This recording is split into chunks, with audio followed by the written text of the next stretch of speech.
why Starfield takes 10 hours to be amazing. I think we found the holy grail of copium.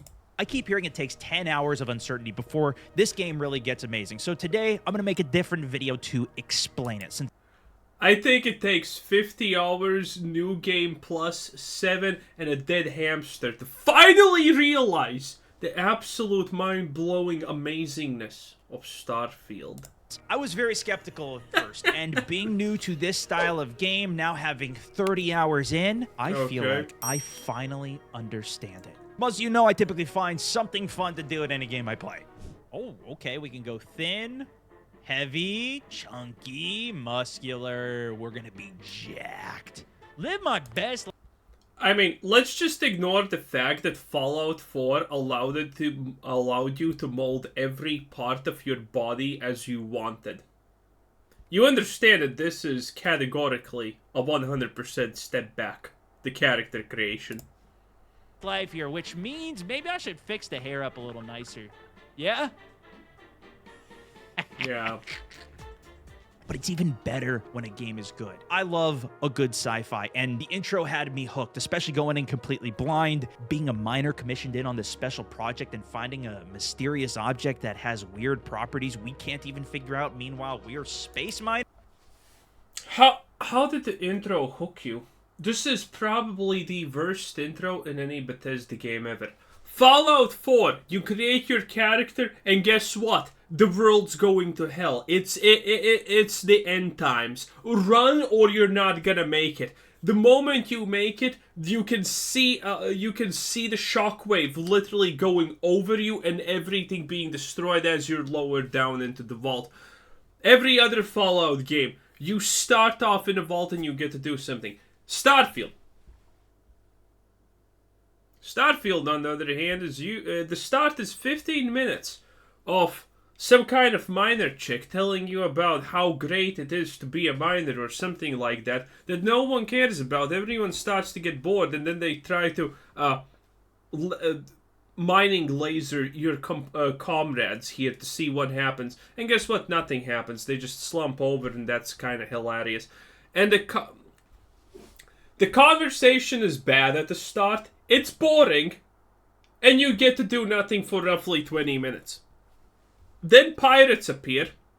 You take them out in 5 seconds, and then some kind of rando appears and says, "You're special." And the dialogue is written so badly that you can't even play Starfield if you are not instantaneously, before the game even launches, sold on the idea that you are the chosen one of the universe, the one that will finally bring balance to the Force and get everyone a pet hamster. You can't even play this game, because the game doesn't even try to convince you that joining the Constellation is the good deal. You can't question it, and I'm not saying, by the way, oh, you can't say no to the main story quest. No!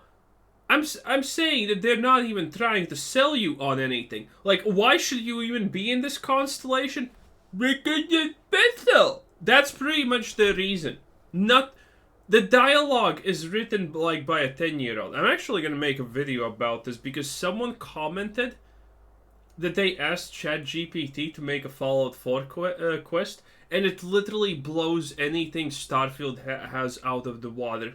And it's a simple fetch quest, by the way. It's insane. We still don't know. I won't go into any super specific spoilers on this as well. But the truth is, I was not planning on playing this at all, because the last game I tried from these guys was Fallout 76. And that game was so clunky and boring. It really was just me and my friends joking. Yep. You can tell he's a Bethesda fanboy from the fact that he didn't call Fallout 76 the worst game that has ever been released in the history of ever. Because Fallout 76, when it came out, was unplayable, completely a buggy mess, and by the way, it was like that for multiple years. And it still is unplayable, by the way. It's so boring and dull and stupid. poking around that made it fun because we were making fun of the game. The game studio that makes this, though, Bethesda, gets so much praise. You must have heard somebody tell you or seen it online how great Skyrim is, Oblivion, Fallout, or maybe you're the person that's constantly saying it. You have to tell everybody that you played it. That, with all of the hype and talk about this game, I tried to resist, but you know how excited I get for things. Well, it made me want to go in and just see it firsthand. And well, since nobody shared their opinion on this game anywhere on the internet, I guess people keep coming to my stream when I'm playing and asking, what do I think? Especially since this is not my main style of game, and I'm so happy that I played it. And I do agree, it takes a while to figure it out, but a big part of that is just the learning. It doesn't take a while to figure it out. This game has no secrets, no in-depth mechanics. It's just talk to NPC, go to market, finish fetch quest, and, well, shoot something maybe once in 1 hour.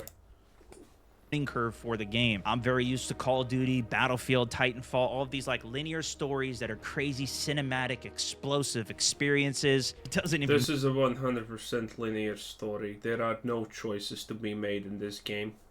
The dialogue is dull, the dialogue is boring, and the choices are non-existent. What are you even talking about? Really matter what you do, you'll still keep going through and see the big boom and major plot points. And while there is some guidance on this, there's a lot that just kind of lets you go play it however. And if you're more used to an MMORPG style game, which I played a lot of those, it doesn't quite hold your hand as much and tell you exactly what to do. You don't even have other people there to kind of guide you and get in your group. Coming from COD, I initially was just running around. It actually does.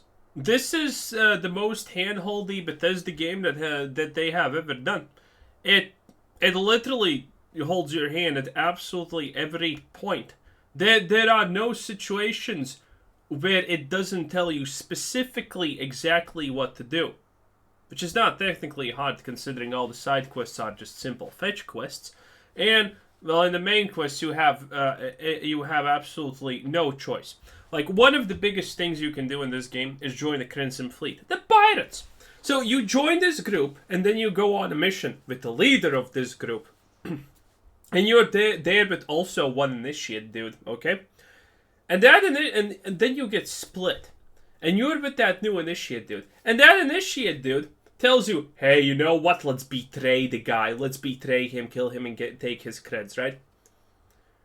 And guess what you can do? Well, you can't do anything. The guy, he tells you that he wants you to betray your boss, the guy whose faction you want to join, and you have no option to do anything. You can't tell anyone that that's going to happen. You can't rat him out, and you can't take him out. Because if you try, he's marked as an essential NPC. And he does this multiple times. He even very literally threatens you that he's going to take you out. And you can't do anything about it. And when the quest ends, and he fails to join because, you know, he's a rat, and you join and become part of the Crimson Fleet, and he threatens to take you out, you know what happens then? Even then you can't shoot him, because everyone in every pirate is going to be like, oh, you can't do that, you can't do that. You're shooting not even a pirate. He failed to join. He was kicked out with disgrace because he's a loser. This is the freedom that Starfield offers you. Every single named NPC cannot be deleted because reasons. It's horrible. Immediately shooting everything, sprinting through, trying to find out the movement tech to fly. And I've seen people say even they've completed the game 20, 30 hours and they're good, had a decent experience, but that was it. I'm 30 hours in. I feel like I've just now figured out all the bases and the learning curve too. And this is how it was even when I played Escape from Tarkov, getting into... That tells you more about how bad this guy is as a gamer than anything else, if we're being completely real here, okay? Because Starfield doesn't have mechanics. There's lockpicking, there's shipbuilding, there's weapons, and I don't even know what else there is left. Nothing. Making an outpost? How do you take 30 hours to master any of that? How do you even take time to master any of that? It should be all basic. Extraction games, getting into battle royale games. I played those completely wrong because I was playing it like I was playing COD multiplayer, just run, quick die, go. I didn't bring the strategy in. I wasn't playing the game for what it was, and shifting that mindset for this has opened up my eyes in a completely different way to this style of RPG game, and really has brought a whole new appreciation for me for this entire genre. What I mean by that is, how does he have so much ammo? The game is so badly balanced in the first hour, you're gonna be running out of ammo constantly. Because, you know, it takes a full clip or two to kill a basic enemy. How does he have ammo? I've slowed my entire way of playing down, where I am now actually listening to what the NPC... Also, by the way, the mob was stuck going into a railing. That's classic. NPCs are saying. Even in WoW, I never did that, but I still had a good experience skipping all of the missions and whatever the hell was going on in the game. I didn't know. I just wanted to go kill these epic bosses. That's not how the boss fights work in this game. Like, one of the first ones I fought here.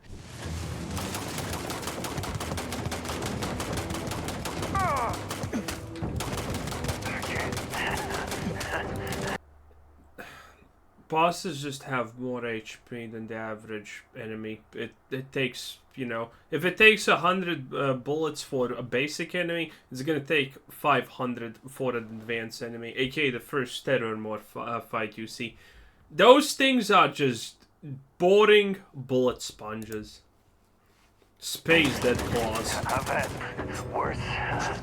Just start shanking them, dude. Just start shanking them. Boom! 147 credits. Technician's space helmet. Oh, jeez. That was a level 14, dude. And maybe you can increase the difficulty, make it even harder, but it's not really mechanically driven, so it doesn't...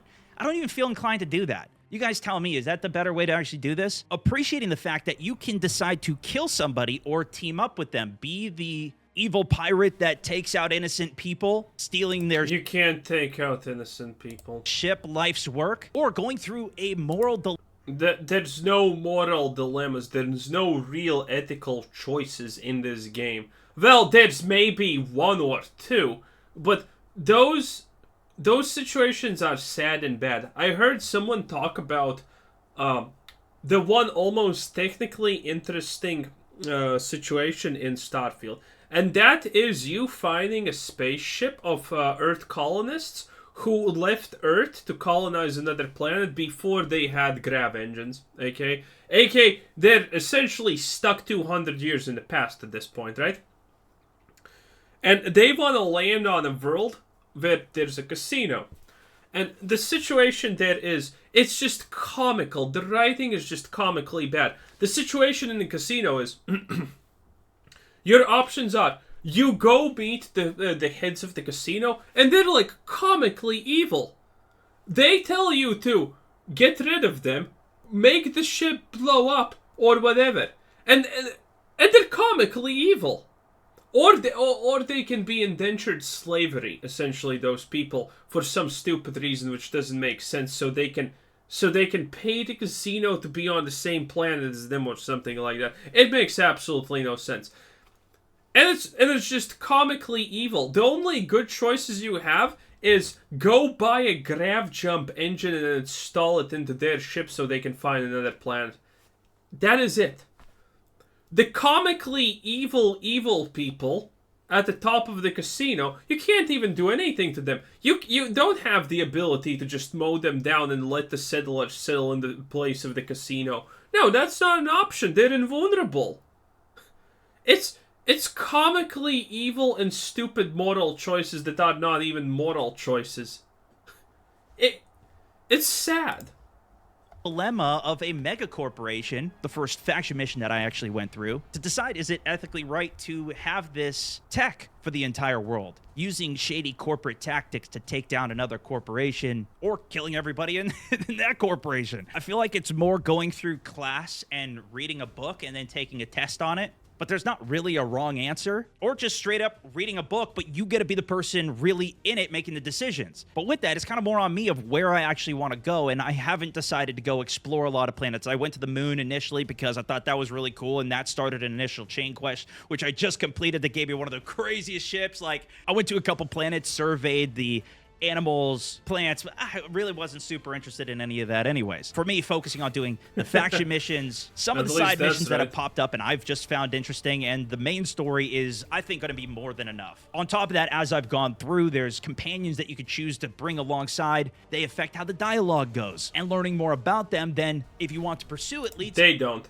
They don't actually affect how the dialogue goes. It's just a throwaway line that you would choose to agree with them or not. To their own backstory and side missions that even led to a little romance, at least where I've taken it. But like when I look at any other Call of Duty or main game that I've been playing, I always look to the actual gameplay itself. And this is where I was actually a bit impressed, but that's only because of what I had played in the past, specifically from these developers. And a lot of that is still very similar. There's bloom on the guns, meaning that it doesn't come down to where you aim and point, but the gun stats and the percentages, which has felt really good as I've now gotten better guns and weapons. But this doesn't compare to the shooter games that I play, which granted are designed to specifically be good shooters. Even when it comes to movement, especially on the keyboard. The gunplay here is horrible. There's no excuse. I'm either at walking, jogging, or sprinting speed. I can't get any of the nuance in between that, which is a bit immersive breaking for me, especially when I'm in third person trying to have a cinematic walk with the character. Classic. I can't get the fine-tuned speed where I would love to have something even like what Tarkov has. You can control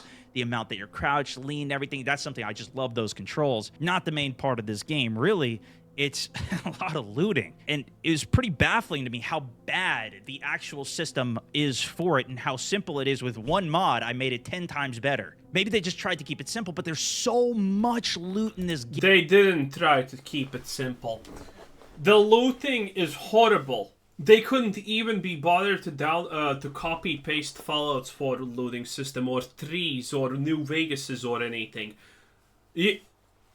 When you're looting from a body, it doesn't even show you your weight. It shows you the body's weight for some stupid reason. Like, you care about that, right? No, you don't.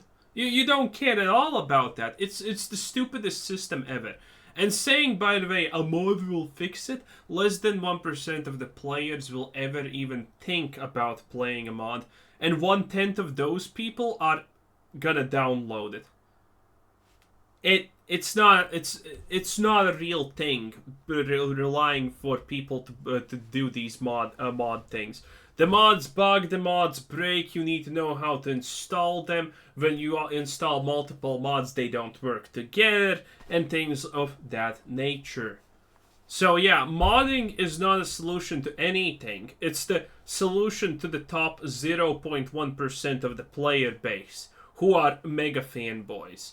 If you have downloaded a mod for this game, you have pretty much 100% without question given up on all your rights to comment about this game being good, because no average person is going to ever download the mods. Game that it just all gets lost, and it does become looting simulator as well as navigation simulator, trying to go from planet to planet. Now, I'm not one of the people that necessarily needs this to be a sim. It was very cool the first time I played through No Man's Sky, but I almost feel like if I was a real ship captain... Well, considering this was sold as a space exploration sim, and we got no space, no exploration, no sim, I mean, that's kind of bad. Probably would be a lot of time going in, designating where I want to go. Star battle pops up. Space battle pops up. I could still fight that out, and I do. Even those, not necessarily the best combat for me. But I love the fact that you can kind of control more power to shields, take away from the grav drive, work on your missiles. Bro. Such a cool concept that you always see in sci-fi shows. And I think it's enjoyable enough to navigate you and push you through the story. So why it takes 10 hours, maybe even more for you to get good, is that you need to build up the understanding of the entire game. When you're running around looting, it doesn't make sense to go loot every single file cabinet. Then nothing's going to be there. It's just a bunch of junk. You don't need to carry it all around. When you want to go explore... Okay, you see, the problem here is... I'll give this guy some leeway, okay? Right? Because he clearly is a COD player. This is his first experience. And this is, by the way, Starfield is a lot of people's first experience of how these games can technically go. And I understand, if you have not played anything of this sort, and you're coming from, like, COD or something, you're probably thinking, whoa, this is cool.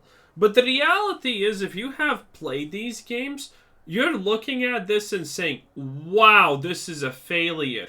This is a step back in almost everything possible. The exploration is worse, the combat is worse, the looting is worse, the graphics are as bad as they were 20 years ago.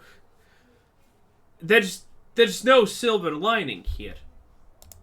Planet, you really only want to do that for the resources to build out what you're trying to do, and it'll make that experience interesting because each of the planets you go to is going to be different. You got to find one that has the right climate. All of the planets are literally the same. If you are ever if you're ever having problems with resources, build an outpost and congratulations, you have an infinity amount of this resource instantly that you want.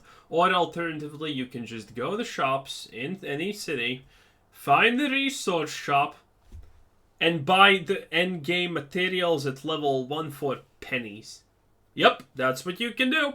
You can buy the endgame resources for crafting for anything that you would ever want for pennies at level 1 in the first city. It is what it is.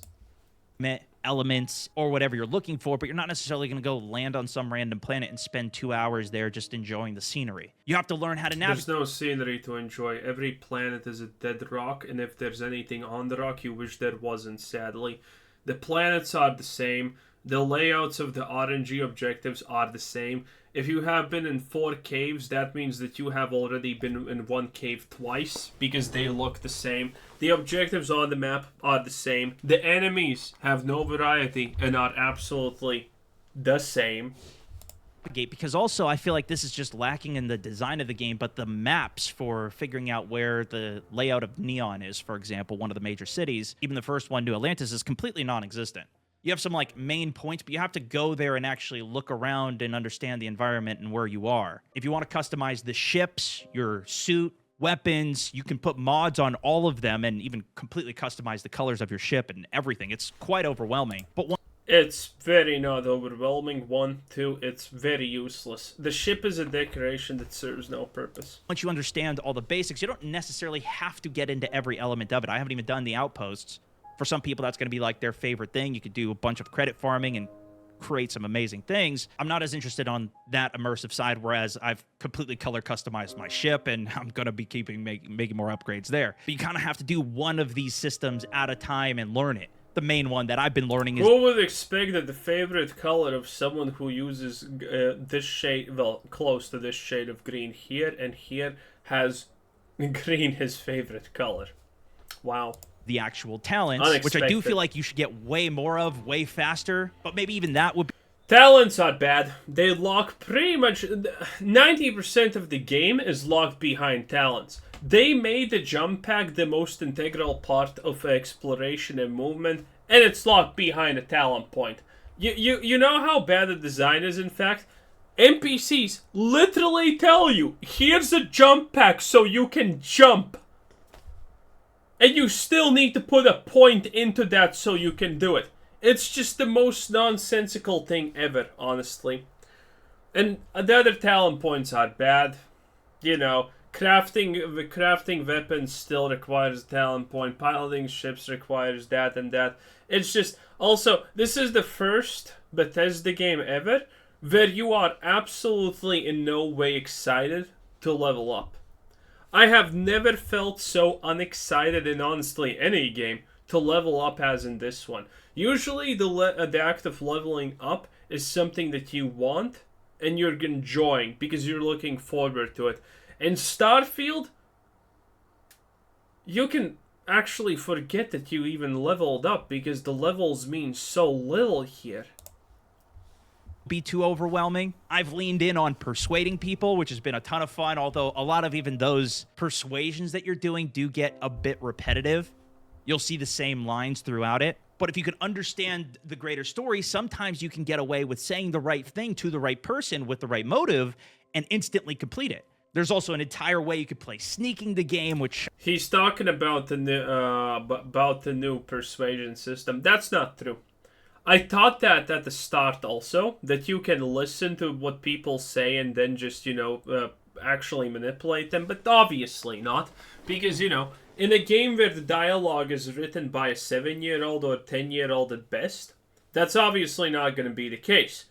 It's RNG. Do you succeed or not at persuading them? It doesn't matter. If someone tells you that they love fish, you can give them a ton of fish, the rarest fish in the galaxy, and then talk to them about fish and persuade them through giving examples of fish. And that person is still gonna roll an invisible set of dice and decide that you succeeded or not. It's stupid. I have not gotten into and didn't like very much of the mechanics of even getting spotted through a couple of walls. That didn't make any sense to me, maybe because my sneak was so low. But I think understanding that you can treat this like a book that you can take wherever you want to go, customizing yourself for whichever path, and then deciding even within the story and the game adjusting to that, it's very fun. The game doesn't and you can adjust get to lost that. in it. Of course, even saving, then killing everybody and seeing what happens, and then reverting back to that save that you just... You probably can't do that. If you're saving anyone, that means it's a named NPC. If you're saving a named NPC, that means you can't do that. You don't have to wait for an arbitrary checkpoint. You can just save it whenever you want to. And chat has been very helpful, constantly telling me to save. Having all of these options and routes, though, I think is why there is other elements that aren't as fully fleshed out as they could be. Even like, see a lot of people complaining about the faces and some of the graphics. And while the overall scenery and environment is stunning, even the amount of people when I'm walking around in a city or a place is so packed. Even as I'm just walking, it's boring. If you spend even a second thinking about what's happening, you understand it's boring. Because these people just randomly sit down, start eating, and then go away. A person can be sitting down, and another one comes up to them. Then it's just bad. Walking through the streets rather than sprinting, which is something else I've enjoyed. Just kind of taking it in. Quests will just pop up on me of people that are talking on the street that give you a tip and a lead that you could go follow up if you want to. But it does lead to these really weird things that I do agree. Every single NPC is gonna treat you as in if you were their best friend from childhood. There's no exceptions. Every NPC just treats you like they know you forever. Agree with is like you just instantly go profile picture on somebody that might have super big expressions or these crazy things are happening. They take something from you, put it in a computer, scan it, whatever, but they don't actually do any of it because it's just locked in this one frame. That is a little bit weird, which I assume is just a limitation of the amount of possibilities of what they've put into this and all the dialogue and everything. No, it's not actually a limitation. Not at all. They have these uninteractable cutscenes already in the game. In fact, when you meet Constellation, that's the first time you see them. You know, those are cutscenes. Those are uninterruptible cutscenes. So they can't do that. They just don't.